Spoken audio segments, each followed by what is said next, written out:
Bien, hermanos, hoy sábado 1 de agosto del 2020 vamos a desarrollar la lección número 5, Dios el Espíritu Santo. Empecemos con el versículo motivador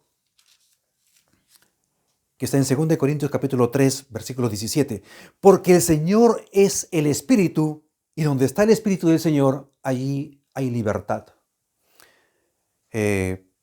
Esta es una libertad de la cual ya hablamos. Algo hablamos acerca de la experiencia del apóstol Pablo, acerca de la libertad cristiana.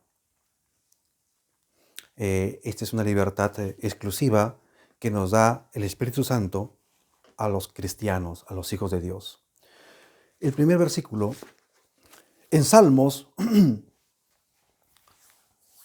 104, versículo 30. Envías tu Espíritu, son creados, y renuevas la faz de la tierra. Tiene poder de crear, porque es el mismo Dios. En Génesis 1:1, allí estaba también el Espíritu Santo, y dice, en el principio creó Dios los cielos y la tierra tierra estaba desordenada y vacía, y las tinieblas estaban sobre la faz del abismo, y el Espíritu de Dios se movía sobre la faz de las aguas. Ahora, en la siguiente cita, en Salmo 139, de 7 al 10. ¿A dónde miré de tu espíritu? ¿Y a dónde huiré de tu presencia? Si subiere a los cielos, allí estás tú. Y si en el Seol hiciera mi estrado, he aquí, allí tú estás. Si tomare las alas del alba y habitare en el extremo del mar, aún allí me guiará tu mano y me asirá tu diestra. El siguiente, en el Nuevo Testamento ahora, en Hechos capítulo 5, versículo 28. Hechos capítulo 5, versículos 3 y 4.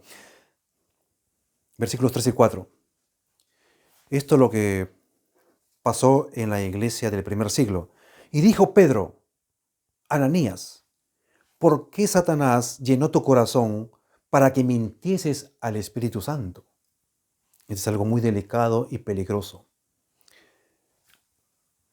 Y sustrajeses para que mintieses al Espíritu Santo y sustrajeses del precio de la heredad, reteniéndola. ¿No se te quedaba a ti? ¿Y vendida no estaba en tu poder? ¿Por qué pusiste esto en tu corazón? No has mentido a los hombres, sino a Dios. Algo que Ananías cometió, nadie se dio cuenta, ¿no? La iglesia no sospechó, los apóstoles tampoco, pero el Espíritu Santo revela, porque Él habla, Él escucha y discierne los pensamientos y las intenciones de los hombres, y revela y saca al descubierto en el momento que Él cree conveniente. Esto hace el Espíritu Santo. Como son muchos los versículos, sigamos, porque estamos hablando sobre la tercera persona de la deidad.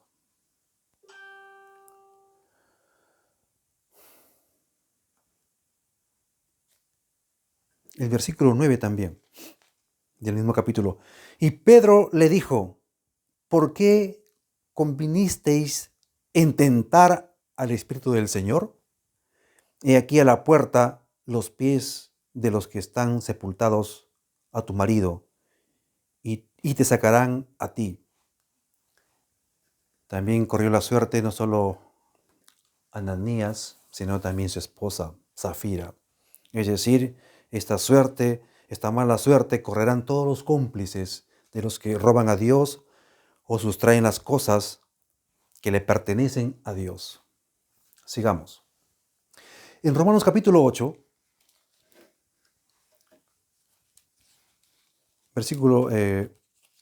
Romanos capítulo 8, 16 dice, el Espíritu mismo da testimonio a nuestro espíritu de que somos hijos de Dios. Exactamente, hermanos. Uno, en lo más profundo de su ser, uno sabe. Les digo en el nombre del Señor que por mi fe, por la fe que cada uno tenemos, que se nos ha sido repartida según la gracia de Dios. Sé que mi nombre, y lo pronuncio con fe, gracias a los méritos exclusivos solo de Jesucristo, no míos, es que mi nombre está escrito en el libro de la vida. Y se me dona la fe, porque el justo vivirá por su fe, no por vista, hasta que llegue el día de Jesucristo, su segunda venida. Así tú también tienes esta misma convicción. Sigamos, porque los versículos continúan. Versículo 26 ahora. Estamos hablando acerca del Espíritu Santo. Y de igual manera, el Espíritu nos ayuda en nuestra debilidad, pues que hemos de pedir como conviene. No lo sabemos, pero el Espíritu mismo intercede por nosotros con gemidos indecibles. Mas el que escudriña los corazones sabe cuál es la intención del Espíritu, porque conforme a la voluntad de Dios, intercede por los santos. Se refiere a nosotros, santos por la fe en Jesucristo.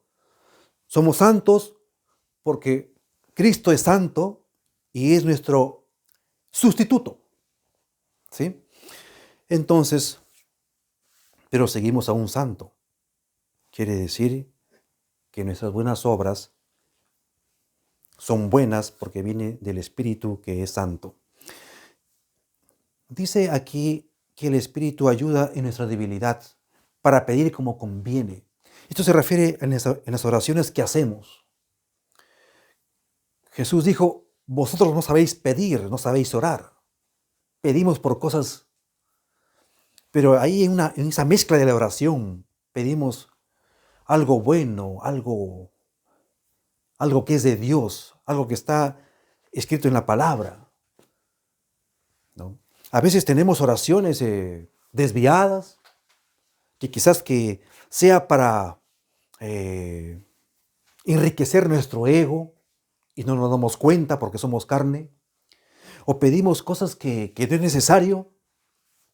Muchos hacen ayunos pidiéndole cosas que Dios no va a responder, porque por si acaso, el ayuno no es ese tiquecito, ¿no?, que le decimos, Señor, ya ayuné, no tomé algo sólido, ni tampoco líquido, aquí está, ahora cúmpleme mi pedido. Eso no es el ayuno. El ayuno es para que Dios haga su buena voluntad y no lo haga conforme a nosotros. Entonces, este gemido indecible, el Espíritu lo arregla, intercede ante Dios para que llegue mezclado con la sangre preciosa de Cristo por la fe, ¿no? Y lo acomoda, porque es un Dios santo, ¿no? No va a escuchar mi pedido egoísta, ¿no? Entonces Él es un intercesor también, porque aquí dice, el Espíritu nos ayuda en nuestras debilidades, ¿no? No sabemos pedir como conviene. Pues ¿qué hemos de pedir como conviene? No lo sabemos. Pedimos nomás. Pero el Espíritu mismo intercede por nosotros con gemidos indecibles, ¿no? Porque Él lo arregla con gemidos para que llegue al trono de Dios. Que en el nombre de Jesucristo sea atendida la oración conforme a su voluntad. Y el pedido tiene que ser exactamente con un escrito está o con un así dice Jehová, para que sea atendido por un Dios santo, por nuestro Dios. Ahora en 1 Corintios capítulo 2, 10 y 11 nos dice la lección, pero Dios nos las reveló a nosotros por el Espíritu, porque el Espíritu todo lo escudriña, aún lo profundo de Dios. El 11. Porque ¿quién de los hombres sabe las cosas del hombre, sino el espíritu del hombre que está en él? Así tampoco nadie conoció las cosas de Dios, sino el Espíritu de Dios.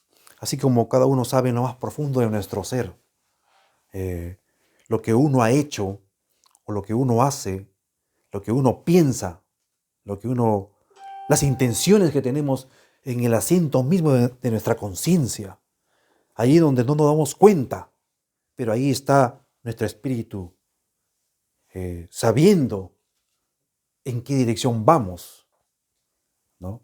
Así también el Espíritu Santo sabe lo mismo de la persona de Dios, ¿no?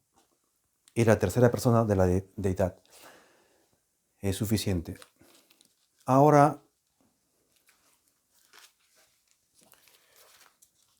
en Juan, en el Evangelio según Juan, 16, del 7 al 14, leamos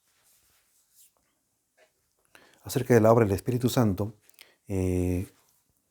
Aquí no es sino otra cosa,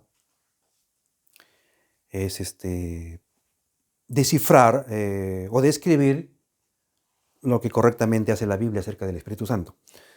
Pero yo os digo la verdad, no, os conviene que yo me vaya, dijo Jesús, porque si no me fuera, el Consolador no vendría a ustedes, mas si me fuere, os lo enviaré.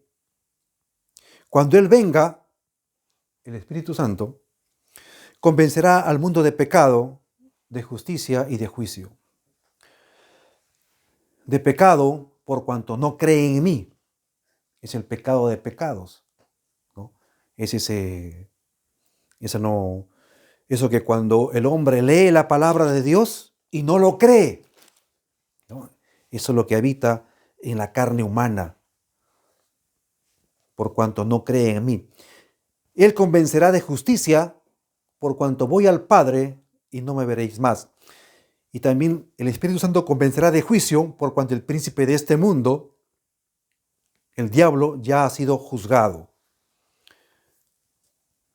Aún tengo muchas cosas, hasta el 14, que deciros, pero ahora no las podéis sobrellevar. Pero cuando venga el Espíritu de verdad, Él os guiará a toda verdad. Acá me detengo un poco porque estamos en una época que esta pandemia ha asaltado al mundo, y no solo al mundo, sino también a la iglesia, en tanta confusión, en tanta contradicción. Tenemos al Espíritu Santo, a quien les puedes preguntar tú mismo. Te va a llevar a que hagas un ayuno y en la Biblia te va a dar la respuesta. Pero Él también da revelaciones. Él habla, como vamos a ver. Porque cuando Él venga, Él te guiará a toda verdad.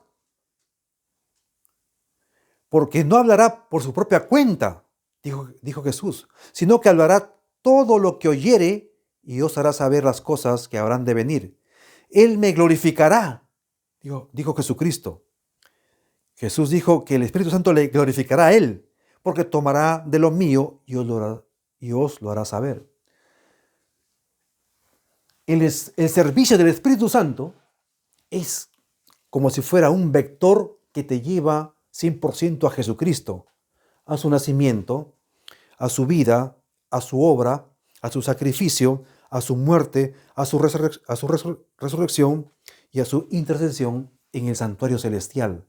Esa es la obra exclusiva del Espíritu Santo. No hay Espíritu Santo sin Jesucristo.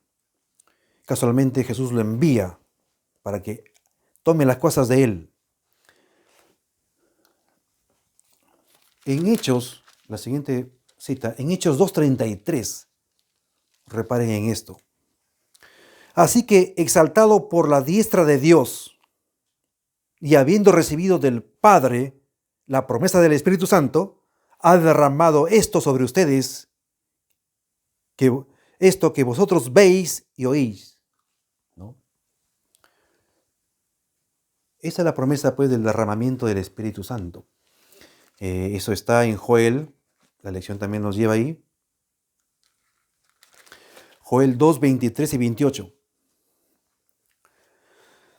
Vosotros también, hijos de Sión, alegraos y gozaos en Jehová vuestro Dios, porque os ha dado la primera lluvia a su tiempo, y hará descender sobre vosotros lluvia temprana y tardía como al principio. Y después de esto derramaré mi espíritu sobre toda carne, y profetizarán vuestros hijos y vuestras hijas, vuestros ancianos soñarán sueños, y vuestros jóvenes verán visiones. Si tú crees que estamos en los últimos tiempos, si tú crees de verdad que estamos pertenecemos a la última etapa de la iglesia, y que ya viene Jesús, entonces te pregunto, si tú eres joven, ¿tienes visiones del Señor? Si tú eres anciano, ¿tienes sueños del Señor? Porque se tiene que derramar. Entonces, si parece que no tenemos nada de eso, entonces parece que falta un buen tiempo. O quizás se está derramando en algunas partes y en algunas iglesias no. O en algunas familias no. Pero sí en otras. Porque la iglesia está en todo el mundo. En toda la redondez de la tierra está la iglesia. Queramos o no, también hay hermanos que tienen la misma fe que una vez fue dada a los santos. Bien. En Juan 1:33, y yo no le conocía, pero el que me envió a bautizar con agua, dijo Juan el Bautista, aquel me dijo, sobre quien veas descender el Espíritu y que permanece sobre él, ese es el que bautiza con el Espíritu Santo. ¿No? Ese es el relato conocido de Juan el Bautista. Se le llama así porque él bautizó al Señor Jesucristo y descendió sobre Jesús el Espíritu Santo, ¿no? Como símbolo en forma de paloma sobre su cabeza. Y esas palabras que vino del cielo dice, este es mi Hijo amado en el cual tengo contentamiento. Esto nos quiere llevar a lo siguiente. Ahora en Hechos capítulo 1,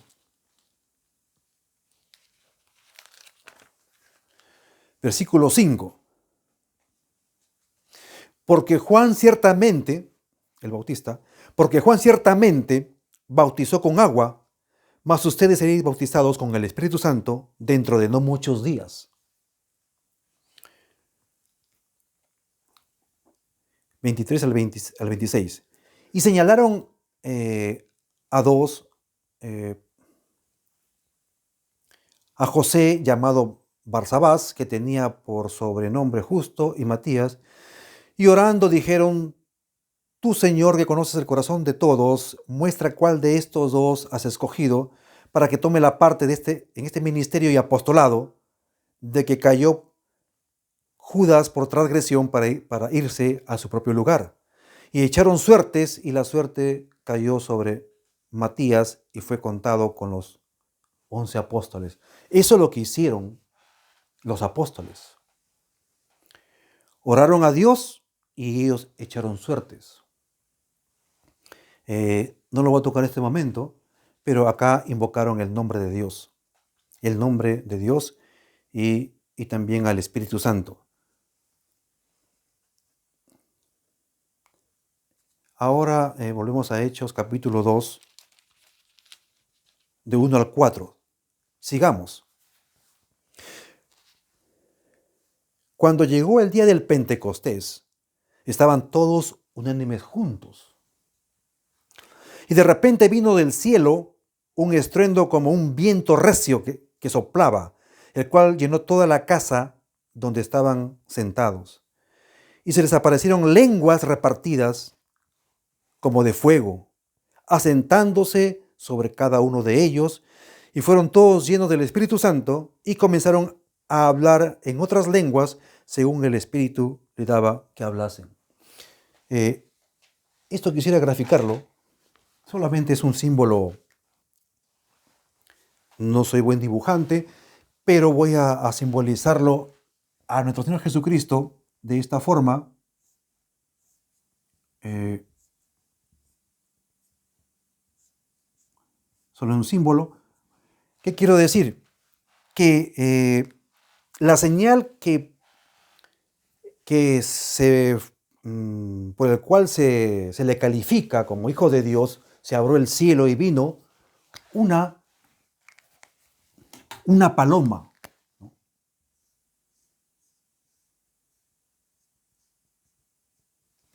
Y se posó sobre su cabeza. ¿A qué voy? Ahora en el Pentecostés estaban muchos unánimes,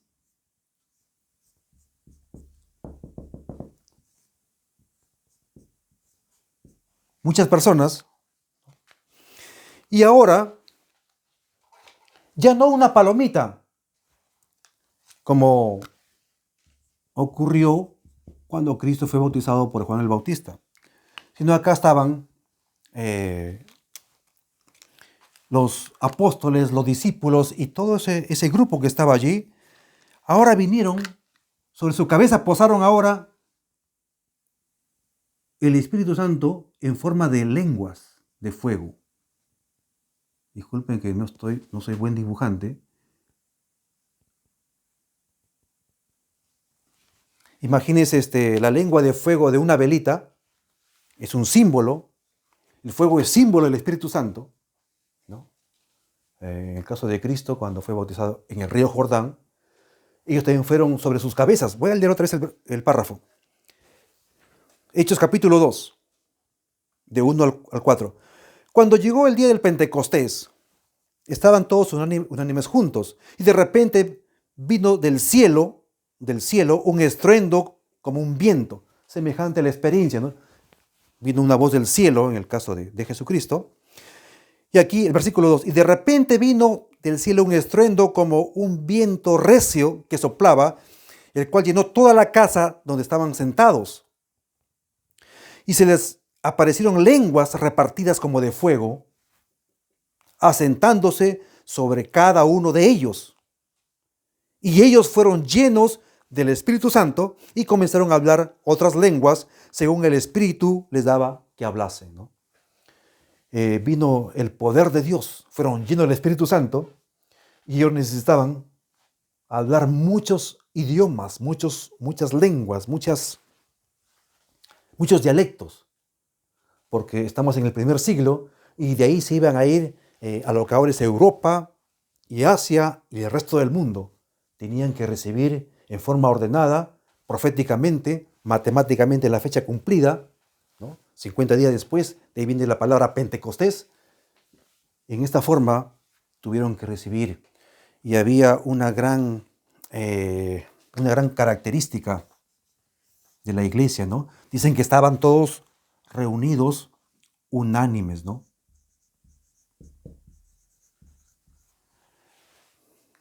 Si esta pandemia no nos ha unido, se necesita entonces un rebrote. Pero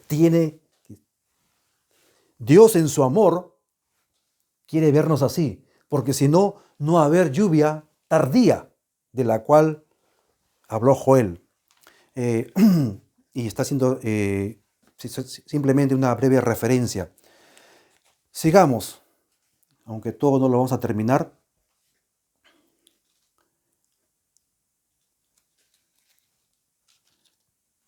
Bien, ahora en Primera de Corintios,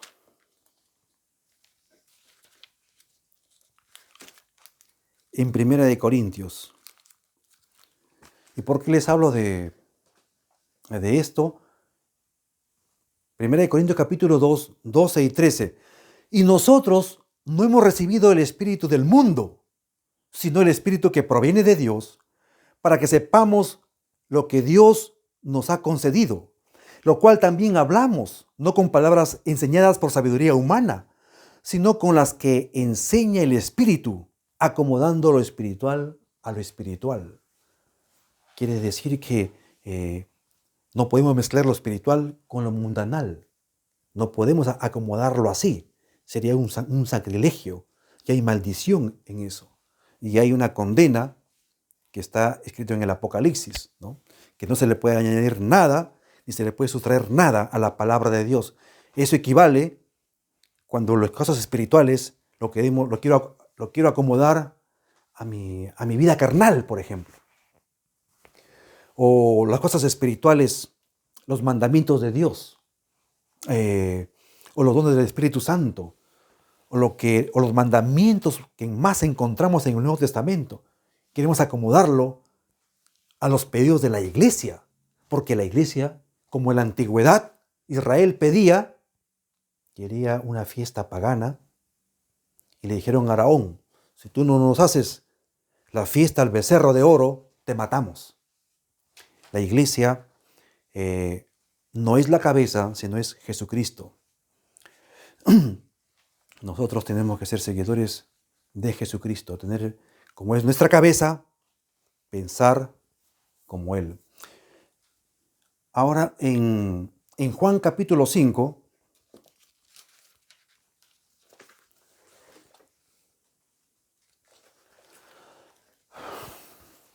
(5:26) dice: porque como el Padre tiene vida en sí mismo, así también ha dado al Hijo en tener vida en sí mismo.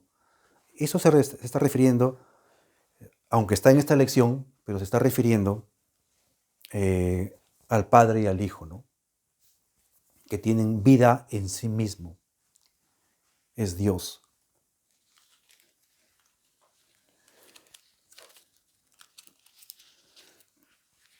También en Juan 18,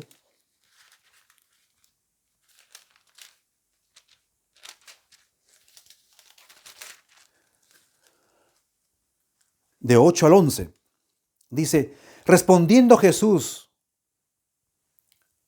os he dicho que yo soy, dijo Jesús. Pues si me buscáis a mí, dejad ir a estos, para que se cumpliese aquello que había dicho: de los que me distes no perdí ninguno. Entonces Simón Pedro, que tenía una espada, la desenvainó e hirió al siervo del sumo sacerdote y le cortó la oreja derecha, y el siervo se llamaba Malco.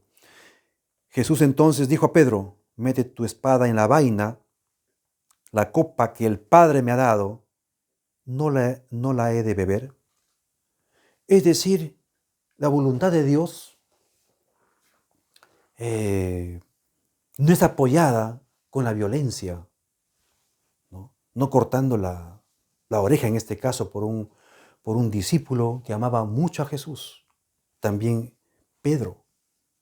Pero el hecho de que amaba mucho no significa que no tenga errores. Él llegó a tener un comportamiento criminal, le cortó la oreja, de muy cerca a la cara. Es peligroso, defendiendo a su maestro, ¿no? A veces defendemos a nuestro maestro equivocadamente, ¿no? Y así nos oponemos a la voluntad de Dios. ¿Por qué digo esto?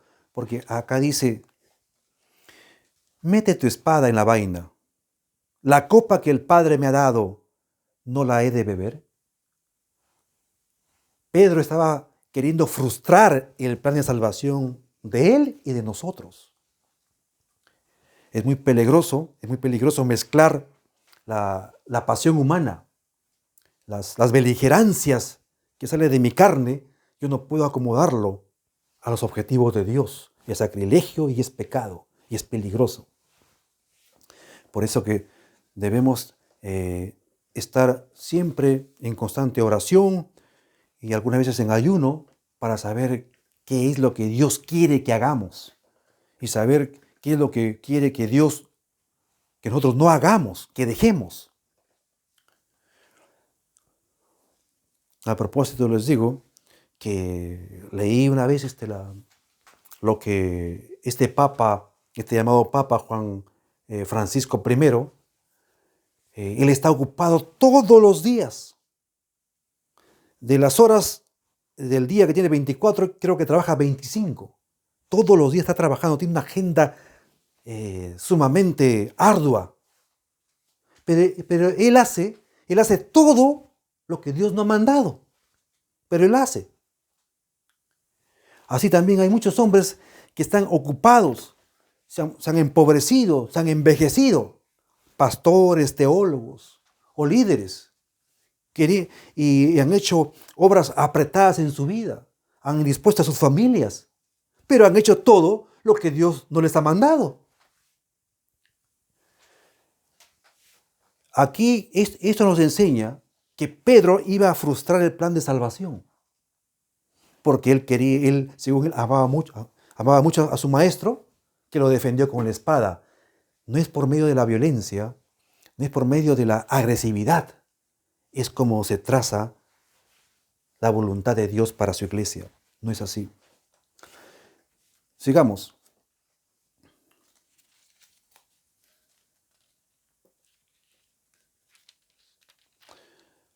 En Juan 14, en el mismo libro, Juan 14, del 23 al 26.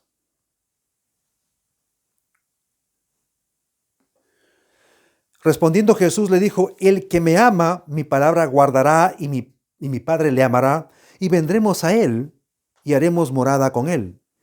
El que no me ama, no guarda mis palabras. Y la palabra que habéis oído no es mía, sino del Padre que me envió. Os he dicho esas cosas estando con ustedes.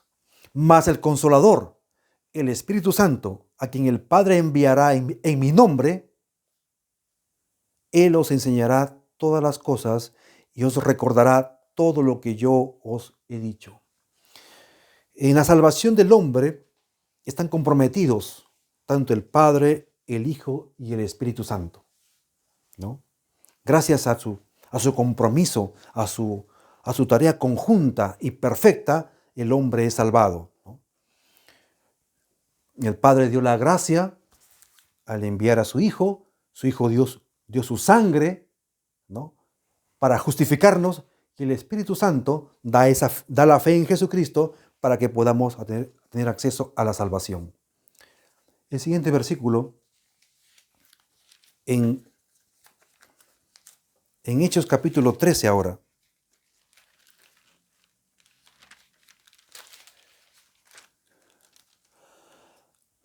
Hechos capítulo 13, versículo 2.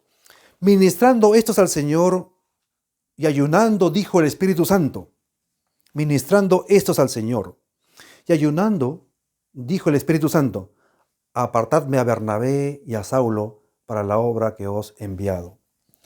Cuando haya un ayuno sincero y un corazón desprendido perfectamente para Dios, el Espíritu Santo habla y dice aquí, apartadme a estos dos para la obra que los he llamado. El Espíritu Santo se manifiesta hablando, diciendo a sus hijos.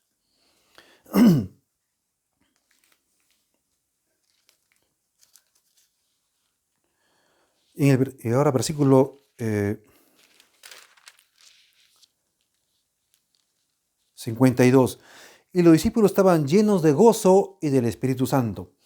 Ahora en Hechos 16, 6 al 7. Y atravesando, aquí está algo que con esto ya redondeamos lo que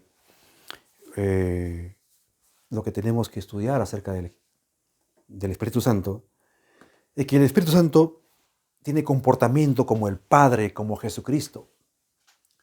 El Espíritu Santo también prohíbe, da prohibiciones y también da instrucciones. Te dice esto haz y esto no hagas. ¿Dónde dice esto, hermano? Aquí en Hechos capítulo 16, versículos 6 y 7. Y atravesando Frigia y la provincia de Galacia, les fue prohibido por el Espíritu Santo hablar la palabra en Asia. Y cuando llegaron a Misia, intentaron ir a Bitinia, pero el Espíritu Santo no se los permitió. O sea que en la libertad cristiana, tú no puedes hacer, porque eres pastor, eres anciano, eres misionero, lo que alegremente tu libertad quiere hacerlo, conforme a tus ideas, conforme a tus intenciones, conforme a tus propios pensamientos, ¿no? En la libertad cristiana es una esclavitud a los pies de Jesucristo. Pablo fue esclavo de Jesucristo, fue peón de Jesucristo, fue siervo de Jesucristo. Y el Espíritu Santo aquí da instrucciones y da prohibiciones. Y esto se necesita, pues, ayuno y oración y que el Espíritu Santo hable qué es lo que se debe hacer. Si están empeñados en hacer la obra misionera, tienen que ser un mensaje, un Señor, un bautismo, una misma doctrina, un mismo sistema, una misma complicidad con Dios para ganar las nuevas almas. Porque tú no lo vas a traer a los pies de Cristo.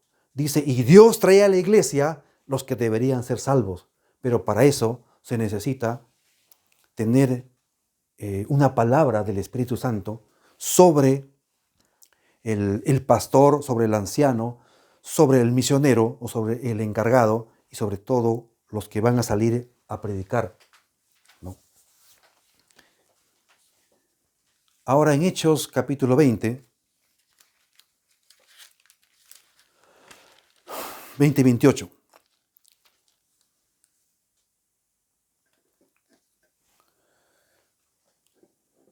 Por tanto, mirad por ustedes y por todo el rebaño en que el Espíritu Santo os ha puesto por obispos para apacentar la iglesia del Señor, la cual Él ganó por su propia sangre. Acá es enfático, ¿no? O sea, la iglesia no es tuya y no es mía. La iglesia no es del anciano ni del pastor, sino es de Cristo. Porque Él dice que lo ganó por su propia sangre. El único privilegio que podemos llegar a ser es ser siervos.